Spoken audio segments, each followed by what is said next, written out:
Olá, meus queridos irmãos e meus amigos, paz vos seja multiplicada da parte de Deus e da do Senhor Jesus Cristo.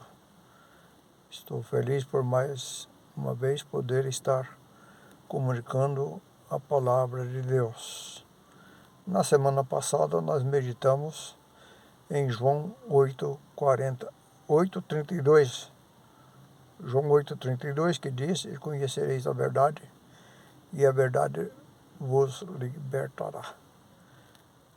Naquela oportunidade, meditamos que Jesus estava falando para duas classes juntas, sendo judeus, mas uns dos que criam nele e outros que ainda não, né? Jesus falando que eles seriam libertos. Agora vamos meditar: libertos do quê? Na verdade, Jesus estava no seu ministério cumprindo a palavra de Deus, né?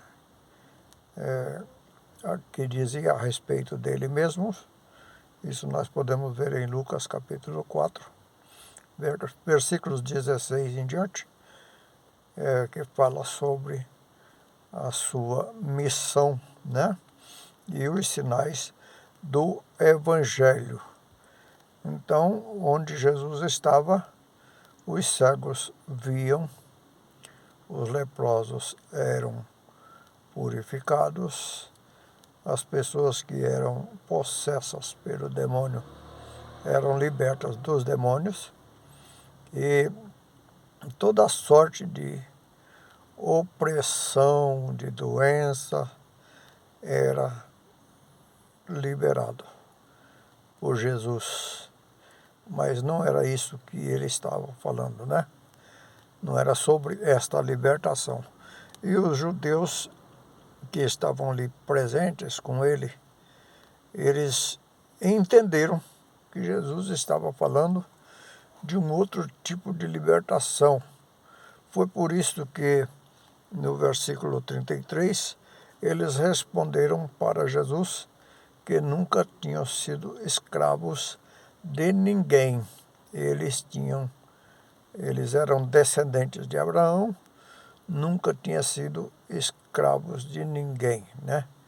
Aliás, uma presunção da parte deles, porque, na verdade, eles haviam sido tirados de uma escravidão no Egito e depois passaram a ser escravos de si mesmos, escravos de ideologias, né?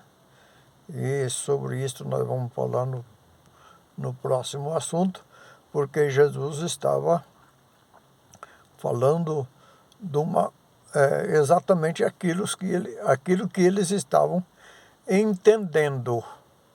Eles estavam entendendo, né? Vemos, por exemplo, no capítulo 5 do Evangelho de São Mateus, Jesus, por diversas vezes, ele disse: "Ouviste o que foi dito aos antigos? Eu, porém, vos digo." Então, o que foi dito aos antigos, de uma forma leve, né? Ou indireta, ou às vezes até de forma resumida, né? Por exemplo, não adulterarás. Mas era só isso, né? Na verdade, lá nos 10 mandamentos só fala isso: não adulterarás. E depois foi escrito na lei do livro, né?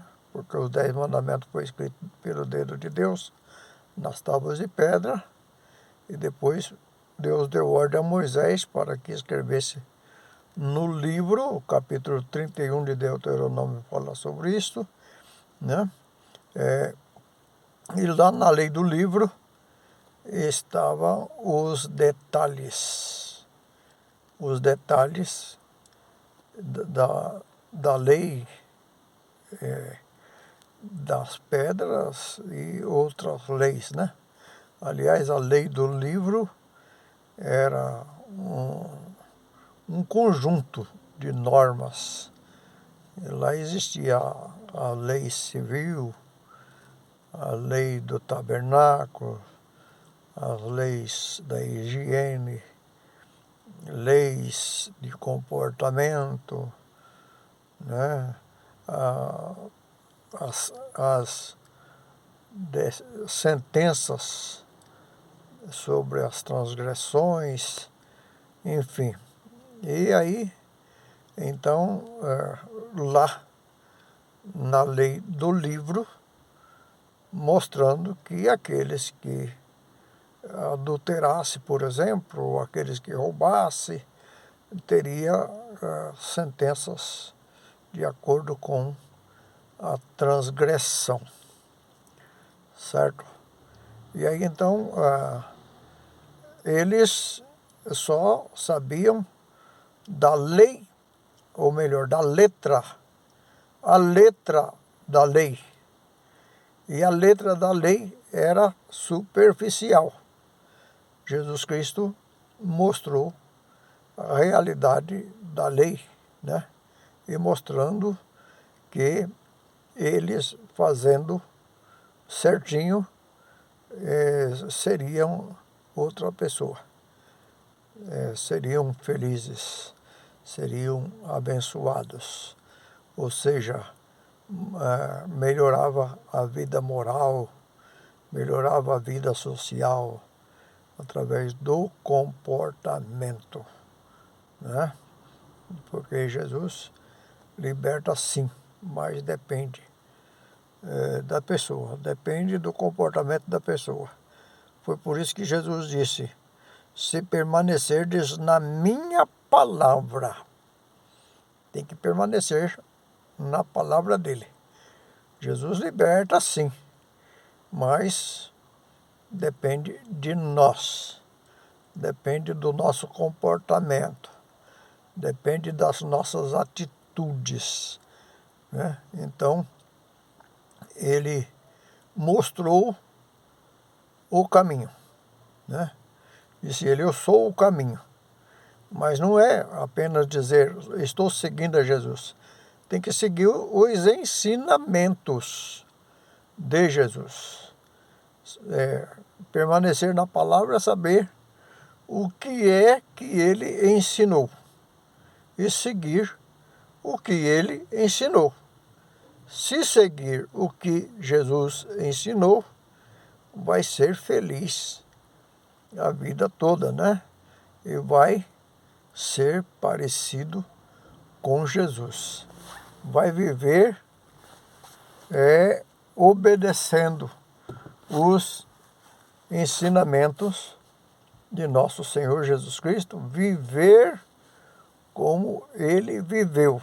E para viver como ele viveu, nós vamos ter que seguir os seus ensinos. Nos dias de Jesus, haviam algumas ideias, alguns ensinos religiosos, como escribas, fariseus, saduceus, eram as três que mais marcavam. Haviam outras também, né? Mas quem mais marcava eram dessas três classes aí. Na próxima oportunidade nós vamos falar um pouco sobre isto. E tendo certeza o seguinte: se nós seguirmos os ensinos de Jesus, nós vamos ser discípulos, vamos ser servos, né?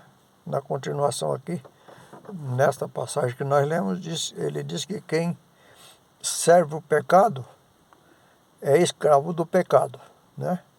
Aquele que vive pecando é servo do pecado, está servindo ao pecado, né? Então ele foi bem claro, o pecador, ele é escravo do pecado, mas quem serve a Jesus é servo de Jesus, né? não por obrigação, não por uma imposição, mas a Jesus ele dá a oportunidade e também o privilégio de quem o servir, o serve voluntariamente, sem imposição. Mas quem tomar a atitude, quem tomar a iniciativa de servir a Jesus, vai servir a Jesus como ele disse, né? Ser o seu discípulo, o seu seguidor, ouvir os seus ensinamentos. Deus, portanto, como Pai, nos abençoe em nome do Senhor Jesus. Depois continuaremos este pensamento sobre o que é ser liberto por Jesus e liberto do quê? Amém.